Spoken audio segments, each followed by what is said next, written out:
चलो बबुआ देखो क्वेश्चन अगला। पिछला क्लास में आप लोग 19 तक देख लिया था ना। 19 के बाद 20 नंबर देखिएगा।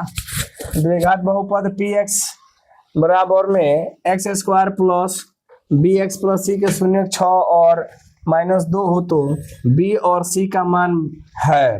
बी और सी का मान निकलना है। यदि शून्य का ई है और ए वाला, यानी शून्यकों का एगो जोग है एगो गुणनफल होता है, ठीक है ना। शून्यकों का जोग और गुणनफल ये दोनों को एक ही समान में मानना है। शून्यकों का गुणनफल और जो क्या होता है, एगो अल्फा प्लस बीटा होता है, एगो अल्फा इंटू बीटा होता है, ठीक है ना। जोग अल्फा प्लस बीटा और शून्यकों का अल्फा और अल्फा इंटू बीटा होता है, ठीक है, बहुपद में। तो आपको करना क्या है, इसके बराबर भी आपको इसके साथ जोड़ के रखना है 6 और प्लस करना होगा। तो माइनस के साथ जब आएगा 2 तो प्लस माइनस क्या हो जाएगा बाबू, यहाँ पे -2 हो गया। इसको देखो, इसको क्या करना है, गुना करना है। तो 6 गुना और ये क्या है, माइनस का है, तो माइनस के साथ 2 गुना करेंगे, माइनस के साथ गुना करोगे तो यहाँ पे क्या मिलेगा बाबू, तो यहाँ मिलेगा 4 और यहाँ क्या मिलेगा 6 दूनी 12। प्लस से माइनस में गुना होता है, क्या मिलता है, माइनस का 12। बट हम जब आंसर देते हैं ना तो आंसर क्या कहता है, जब b/c इसका मान क्या होगा, पलट जाता है। बताए थे शून्यकों की संख्या जब निकलता है जो प्लस में होता है उसको क्या करेंगे, माइनस कर देंगे, ठीक है। और जो माइनस हो जाता है उसको प्लस, लेकिन बी का मान है तो ये सही रहेगा। और यहाँ पे रख देंगे इसका, देखिएगा साइन चेंज करेंगे, इसको क्या करेंगे, साइन चेंज करके लिखेंगे माइनस का। ये माइनस में है तो ये क्या हो जाता है, प्लस का क्या हो जाएगा 12। यानी आंसर आपका दिख रहा है कहीं, माइनस का 4 प्लस का 12 ऑप्शन में बी में है। ऑप्शन नंबर बी आपका हो जाएगा, ठीक है। इस तरीका क्वेश्चन इसी तरीके से आप लगाइएगा, जल्दी बन जाता है, ठीक। देखो 21 नंबर क्वेश्चन कहता है ना बाबू, कौन रैखिक बहुपद है। रैखिक बहुपद होने के लिए बाबू आप सब जानते हैं कि कहीं ना कहीं ax इंटू बी होना चाहिए, फॉर्मूला में होना चाहिए। आप लोग जानते हैं कि रैखिक के लिए क्या होना चाहिए, ax b बराबर 0 रख सकते हो, लेकिन यहाँ पे क्या होना चाहिए, रैखिक पर कितना पावर होता है, gx का मान 1 होता है। हमेशा क्या होता है बाबू, 1 होता है रैखिक के। और रैखिक का जब 1 होगा तो इस पर खोजो, हम बताए थे रैखिक में ये वाला ऑप्शन में देखो तो x का पावर कुछ नहीं, कितना है, 1 है। यहाँ पे देखो 1 1, लेकिन बट्टा के नीचे जैसे एलसीएम लोगे तो x में 1 से गुना होकर स्क्वायर बन जाएगा, तो रैखिक कभी नहीं होगा। ये z है, z तो ऑलरेडी स्क्वायर है तो हो भी नहीं करेगा। और यहाँ पे 2 ये अंक है सिर्फ, तो अंक ही नहीं होगा, इसीलिए इसमें 1 है, इसके पावर में कुछ नहीं तो 1 है। और रैखिक बहुपद क्या कहता है, जिसके पावर में कितना होना चाहिए जी, 1 होना चाहिए, वही आपका आंसर हो जाता है ऑप्शन ए, ठीक है। आओ 22 में देखो तो बहुपद m³ - 3m² - m+3 के शून्यकों का योग निकालना है। शून्यकों का योग निकालना है, तो योग निकालने के लिए आपको क्या होगा, अल्फा प्लस बीटा होता है। देखो यहाँ क्वेश्चन देखो क्या दिया है, इस तरीके से दिया है। तो फॉर्मूला आप लोग जानते हैं, b² - ac क्या होता है, b² d बराबर क्या होता है, b² - 4ac होता है। अब इस पर हम मान बैठा देंगे, मान किस पर बैठा देंगे, b² - 4ac पर। b के जगह पर यहाँ से अगर देखा जाए तो b है, ये इसके रूप में दिया है तो आपको m नहीं देना है, क्या देना होगा, देना होगा आपको 4abc के रूप में। तो b के जगह पर b² होगा और माइनस के जगह पर 4ac, 4 रहेगा। e के जगह पर क्या रखते हैं, b के जगह पर, a के जगह पर क्या होगा, a नहीं रखना, हमें यहाँ से b लेना होगा। तो होगा क्या, b ac, a के जगह पर b हो गया, लेकिन c के जगह पर c रहेगा। ऑप्शन में आपको यही होगा b² - 4ac। तो b² - 4ac ऑप्शन किस में है, सी ऑप्शन आपका आंसर हो जाएगा। चलो देखो तो बाबू 22 नंबर में क्या रहा है ना, एक त्रिघात बहुपद के शून्यकों की अधिकतम संख्या कितना है। त्रिघात बहुपद ax³ + bx² + cx plus b बराबर 0, ये रूप है, व्यापक रूप होता है। क्या होता है बाबू, ये व्यापक रूप होता है त्रिघात बहुपद के लिए। त्रिघात बहुपद की अधिकतम संख्या क्या होता है, तो सबसे ज्यादा पावर होता है। अधिकतम संख्या कितना होता है त्रिघात के लिए, त्रिघात के लिए पावर 3 होता है। ऑप्शन नंबर सी हो जाएगा बाबू। देखो समीकरण bx² + bx + c बराबर 0 का विवेचक क्या होता है बाबू, विवेचक आप जानते हैं d बराबर क्या होता है, b² - 4ac होता है। b² b के जगह पर यहाँ पे क्या है, b है, तो b² हो जाएगा -4 a के जगह पर कितना है बाबू, a के जगह पर b है तो b रखेंगे, गुना c के जगह पर क्या है तो c है, c रख दिए, बनाकर चेक कर लो, b² - 4ab यानी 4b में गुना करोगे तो 4b, हाँ c से गुना हुआ तो c, यानी b² - 4bc, b² - 4bc option number C हो गया, बी स्क्वायर माइनस 4ac। आओ अभी देखो क्वेश्चन, यदि x माइनस वाई बराबर 2 तथा x प्लस वाई बराबर 10 है तो यानी x और y का मान बताना है। यानी इस तरीका से हो ना तो हमेशा ऑप्शन से चेक करना है। कैसे? ऑप्शन से चेक करिएगा। ऑप्शन में क्या है तो ऑप्शन से चेक करिएगा, दोनों को जोड़ के घटा के कितना आना चाहिए। 4 में से ये x के जगह पर 4, y के जगह पर 2 ऐसे रखिएगा और घटाइएगा, माइनस है तो 4 में से 2 घटाओगे 2, ठीक है। लेकिन 4 यहाँ प्लस है तो 4 और यहाँ पे 4 2 जोड़िएगा तो 10 आना चाहिए। तो 4 में से 2 गया 2 हो गया, 4 और 2 6 नहीं होगा।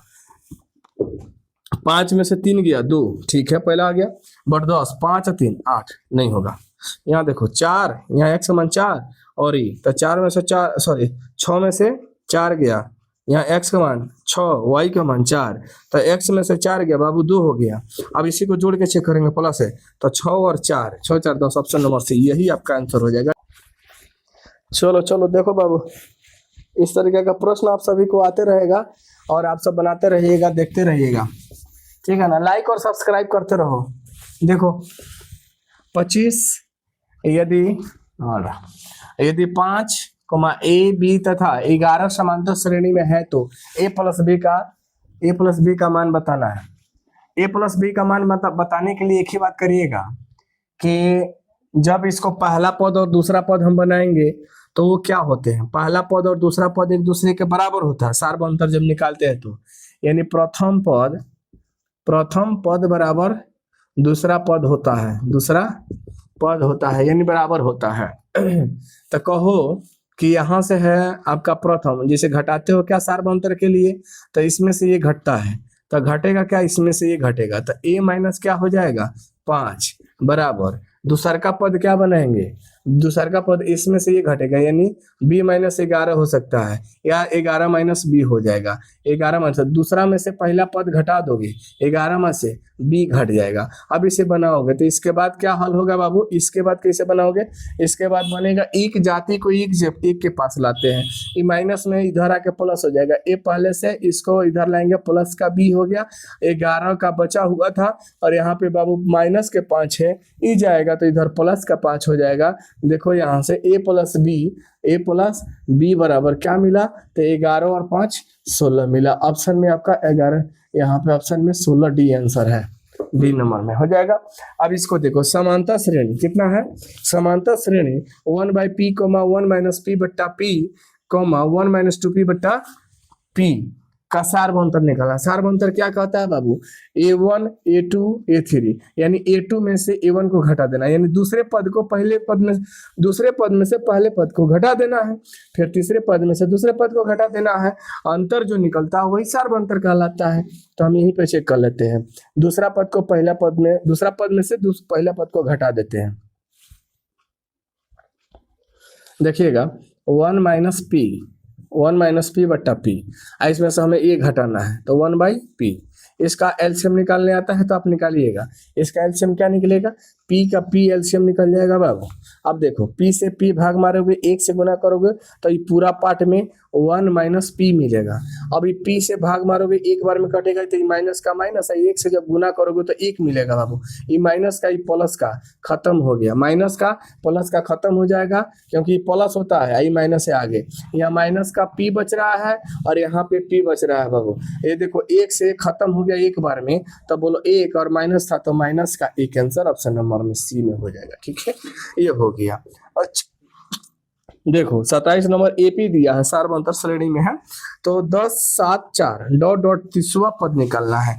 बाबू आपको चाहिए क्या, जब भी सार्वभौमंतर निकालते हैं तो तीसवा पद के लिए आपको डी का मान चाहिए होता है। और डी का मान निकलेगा कैसे, तो डी का मान हमसे क्या करते हैं, दूसरा पद में से पहला घटा देते हैं। तो दूसरा पद में से पहला को घटा दो तो क्या होगा, 7 में से 10 जाएगा तो माइनस का 3 मिलेगा। तो यानी सार्वभौमंतर को डी से लिखते हैं तो माइनस का 3 मिलेगा, यानी 3 का डिफरेंस है, ये घटते जा रहा तो माइनस का 3 हो गया। और जहां शुरू में ए वाला है तो शुरू वाला मान ए बराबर होता है यानी 10 होता है। पूछा है तीसवा पद, बाबू आपको कहीं सोचने समझने की जरूरत नहीं है। अगर तीसरा पद बोलता है तो अब तीसरे पद के लिए मात्र हम बताए थे ई को कम करके उससे गुना कराना होता है, a प्लस 29 डी लगा दीजिएगा और आपका निकल जाएगा। जितना पद बोला 30वां पद का 30वां निकलेगा। अगर 15 पद पूछे तो एक को कम करके निकालिएगा, ए प्लस 14d निकालिएगा, इसका मान बैठाइएगा। तो ए का मान 10 है तो ए का मान 10 प्लस 29 है तो 29 और गुना है इसके बीच में, और डी का मान -3 है सर, -3 से मल्टीप्लाई करेंगे। देखो यहाँ से 10 तो 10 हो जाएगा और यहाँ प्लस है तो बाबू प्लस होगा। अच्छा, प्लस और माइनस के साथ जब गुना होता है ना यहाँ से यहाँ तक बाबू, तो अब प्लस और माइनस माइनस हो जाएगा, तो इसलिए इसे हटा के हम क्या कर सकते हैं, माइनस लगा देंगे। 9 तिरकी 27 हो जाएगा, 9 तिरकी 27 हुआ और हाथ में लग गया कितना 2, और देखिएगा 3 दूनी 6 और 2 कितना हो गया 8 हो गया बाबू। आज जब इसे घटाओगे तो क्या मिलेगा, इस 87 में से 10 को उल्टा घटाना पड़ेगा, तो माइनस का 77। बताइए आपके सामने माइनस का 77 का ऑप्शन नंबर सी में है, आपका आंसर होगा सी। इस तरीके से क्वेश्चन पढ़ने के लिए ना लाइक और सब्सक्राइब करते रहिए। देखो बाबू 28 नंबर क्वेश्चन क्या कह रहा है ना, समांतर श्रेणी 5 8 11 डॉट डॉट डॉट का कौन सा मान 383 है, कौन सा मान 383 है 383 है का मतलब 383 है का मतलब an का मान देता है। 383 का मतलब an दिया हुआ है, यहाँ पे यदि कह रहा है तो 383 का मतलब आप समझिए an का मान होता है। an बराबर 383 हो गया, 383 हो गया बाबू। और a बराबर क्या हो जाएगा, हम बताए थे फर्स्ट वाला मान a का मान होता है, और d निकाल लीजिएगा तो d का मान कितना होता है, देखो 3 3 बढ़ रहा है, और d बताए थे कि दूसरा में से पहला घटा दीजिएगा, 8 में से 5 गया 3, 11 में से 8 गया 3, यानी d बराबर 3। तब पूछ रहा है 383 है तो कितना है, तो सर फॉर्मूला आपको पता है an बराबर होता है a plus n minus 1 into D.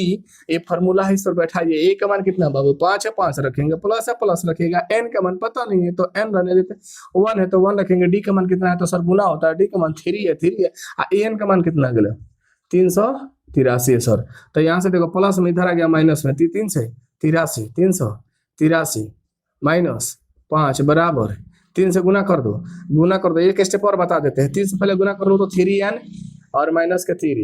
अब यहाँ पे करो, घट गया तो 8 5 13 यानी कितना होगा 300, 8 5 13 78 होगा बाबू। और यहाँ बताइएगा 3n माइनस 1, यहाँ देखिएगा क्या हुआ कि ये माइनस में है, ये आके इधर क्या होगा प्लस में होगा, ये माइनस में है इधर आके प्लस में होगा।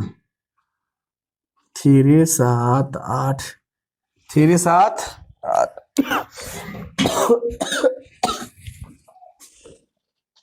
इसको हो गया।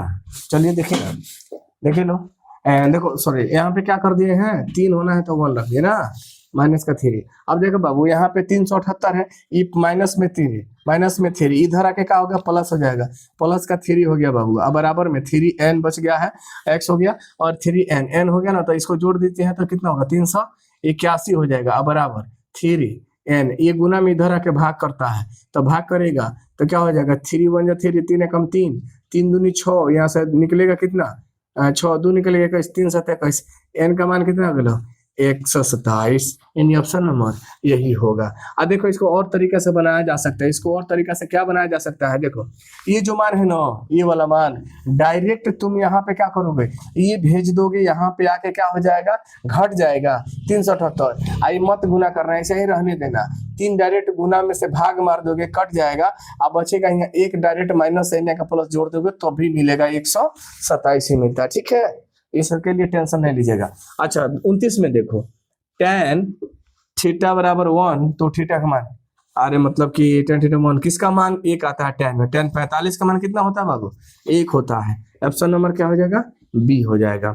अच्छा 2 sec स्क्वायर थीटा है, यानी इसका 53 मान दिया है, 37 दिया है। इसको हटाने के लिए क्या होता है, ये दोनों में सेम है बाबू, तो 2 कॉमन हो जाएगा, बचेगा sec square 53 degree minus cot 37 degree. इसको 90 माइनस थीटा करते हैं, थीटा जैसे मान करते हैं तो cos square theta minus cot square theta equal to 1 होता है, तो यहाँ पे होगा 2 गुना इसका sec square theta minus cot square theta 1 गुना करोगे तो मिलेगा कितना 2, आंसर क्या हो जाएगा 2 मिलेगा। ये सब फॉर्मूला कुछ याद रखिएगा, 2 हो जाएगा। चलिए हो गया ना, देखो ना 31 नंबर में क्या कर रहा है ना, 31 नंबर कह रहा है cosec square 35 minus tan square 55 degree का मान होगा। अरे इस तरीके का मान जब माइनस में हो या प्लस में हो, इसके साथ हमेशा मान कितना आता है 1। बेझिझक आपका बिना सोचे कितना मारना है 1 मार दीजिएगा, आपका आपका आंसर हो जाता है, ठीक है ना। और उसके बाद में यदि साइन थीटा बराबर कॉस थीटा हो तो थीटा का मान क्या है, साइन और कॉस ये दोनों कब किसका मान बराबर होगा, तो कॉस कॉस साइन 45 का मान और कॉस 45 का मान एक होता है, इसलिए मान भी आपको याद करना चाहिए। आंसर आपका सी हो जाएगा बाबू। अच्छा ये देखो tan theta into cosec theta into sec theta. अच्छा एंड इसको बनाने समय क्या करेंगे ना, देखो इसका tan थीटा बराबर फॉर्मूला होता है, tan थीटा बराबर फॉर्मूला होता है साइन थीटा बटे कॉस थीटा। क्या होगा, साइन थीटा बटे cos theta into into cosec theta है तो 1 बाई साइन होता है, 1 बाई कॉसेक का क्या कर सकते हो 1 बाई साइन, अभी 1 बाई कॉस होता है 1 by sec, 1 by sine theta होता है कॉसेक का 1 बाई साइन थीटा, और गुना सेक का क्या होगा 1 बाई कॉस 1 बटे कॉस थीटा होता है, ठीक है ना। आपको करना क्या है, अब इसे गुना करना है। तो देख बाबू इसे साइन तो कट जाएगा, बचेगा क्या, cosec theta 1 by sine theta और सेक थीटा बटे 1 बाई कॉस थीटा। नहीं अगर मान के चलो इतना ही है, इतना ही है ना, देखो हाँ साइन से साइन साइन कट गया, बचा 1 1 1 से गुना करोगे यहाँ पे 1 होगा तो 1 होगा ऊपर, और बाबू यहाँ पे देखो कॉस इंटू कॉस, कॉस गुना होगा क्या होता है कॉस स्क्वायर थीटा। अच्छा कॉस स्क्वायर थीटा, तो बताओ जरा सा, इसमें इस तरीका का ऑप्शन नहीं है लेकिन एक तरीका है, 1 बाई कॉस किसके बराबर होता है 1 बटा कॉस किसके बराबर होता है सेक के बराबर होता है। आइए स्क्वायर था तो स्क्वायर लगा दो और थीटा लगा दो, आंसर आपका यही होगा, ऑप्शन नंबर सी हो जाएगा, ठीक है ना। आंसर आपका